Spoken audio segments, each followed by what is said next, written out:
Da vil jeg gjerne stille følgende spørsmål til helse- og omsorgsministeren.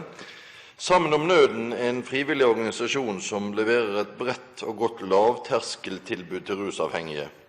Statlig støtte har gjort det mulig å utvikle tilbudet og gi stadig flere et velfungerende tilbud. En samlet helse- og omsorgskomité har i budsjettbehandlingen de siste årene anbefalt arbeidet og bedt om at søknaden vurderes spesielt. Sammen om nøden får likevel ikke uttelling på søknaden, og anken avslås. Vil statsråden følge opp komiteens merknader og se på søknaden på nytt, slik at flere kan få hjelp fra Sammen om nøden? Statsråd Anne-Grete Strøm-Erichsen. I rusfeltet har frivillig og ideell sektor en sentral rolle, og dette er bakgrunnen for at budsjettposten til frivillig rusarbeid er vesentlig styrket de siste årene. Bevilgningen går til omsorg, til oppfølging og rehabilitering i regi av frivillige virksomheter og private stiftelser, samt selvhjelps- og brukerorganisasjoner. Historisk så er det ideell sektor som har stått for hoveddelen av hjelpe- og behandlingstiltak innenfor rusomsorgen, og har i mange tilfeller bidratt til utvikling av nye tilbud. Regjeringen har et sterkt fokus på behovet til de mest hjelpetrengende rusmiddelavhengige. Målet er å bidra til mer tilgjengelige tjenester, bedre helse og økt inkludering, og vi vil derfor i tråd med regjeringserklæringen bruke de neste årene til systematisk å bygge opp kapasitet og kompetanse innenfor forebygging, holdningsarbeid, behandling, rehabilitering og ettervern. Tjenestene skal ha god kvalitet og være preget av godt samarbeid mellom nivåer og mellom offentlige og private instanser. Det er Helsedirektoratet som forvalter tilskuddsordningen på vegne av Helse- og omsorgsdepartementet. Det foreligger et regelverk for tilskuddsordningen som er godkjent av Helse- og omsorgsdepartementet. Prosjektet Sammen om nøden mottok i 2010 1,1 million kroner i tilskudd, en økning på 100 000 fra 2009. Totalt disponibelt beløp på posten for 2010 altså på hele budsjettposten, er 158 millioner kroner, og det er mottatt søknader tilsvarende 253 millioner kroner. Det gis tilskudd til om lag 90 virksomheter, og dette viser at det er nødvendig å foreta en prioritering i henhold til de formål som gjelder for ordningen.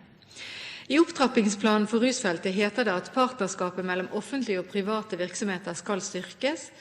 Tilskuddsordningen til frivillig rusarbeid evalueres av Rokkansenteret, og denne vil gi oss bedre dokumentasjon av innsatsen, av type tjenester og andre utfordringer, og være en del av grunnlaget for å utvikle dette partnerskapet.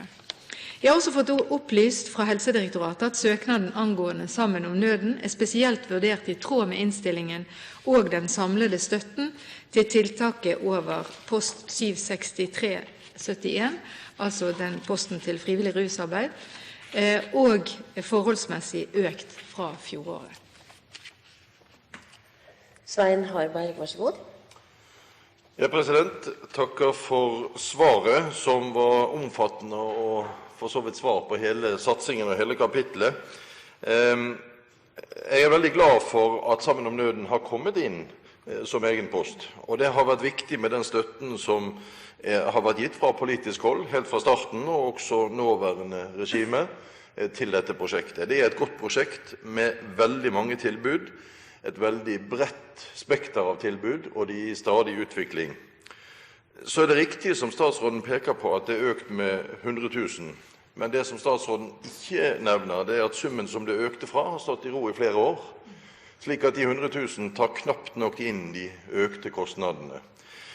Ser ikke statsråden at det er vanskelig for en organisasjon som får statlig støtte, får statlig ros, får beskjed om å fortsette og utvikle tilbudet sitt, ikke får midler til å utvide tilbudet, men knapt nok til de økte kostnadene?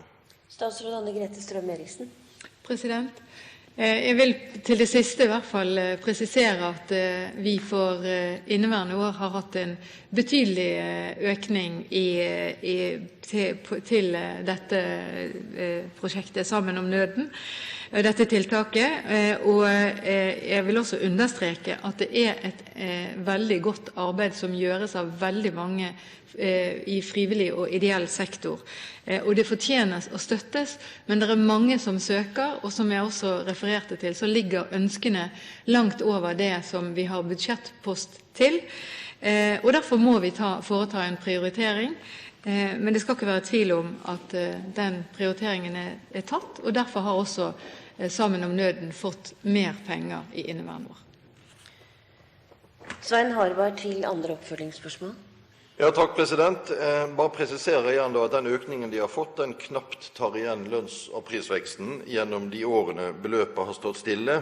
Og det er jo verdt å merke seg, president, at den eneste organisasjonen som en samlet komité løfter fram, og viser til at de ber om at søknaden blir vurdert spesielt, er nettopp denne organisasjonen. Da ville jeg tro at selv i en trang konkurranse om midler, så var det viktig å se spesielt på denne organisasjonen. Og når de da bare får prisstigningen, så kan ikke jeg forstå at komiteens intensjon er fulgt opp. De har mange forskjellige tilbud, et bredt tilbud, og vil også sette i gang et eget tilbud som henter hjem unge i fasen der de er i ferd med å gå inn i et tungt rusmiljø. Et nytt prosjekt som vil spare samfunnet for mye penger. Jeg vil anmode statsråden en gang til å se ekstra på dette og ta en diskusjon med departementet om det. Statsråd Strøm-Erichsen, vær så god. President, jeg vil bare vise til det jeg faktisk sa i innlegget mitt. Det er mange som søker tilskudd. Vi må foreta en prioritering, og prosjektet Sammen om nøden mottok i 2010 1,1 million kroner i tilskudd, og dette var en økning på 100 000 fra 2009, og når jeg da regner, så er det utover både prisstigning og lønnsvekst i forhold til foregående år.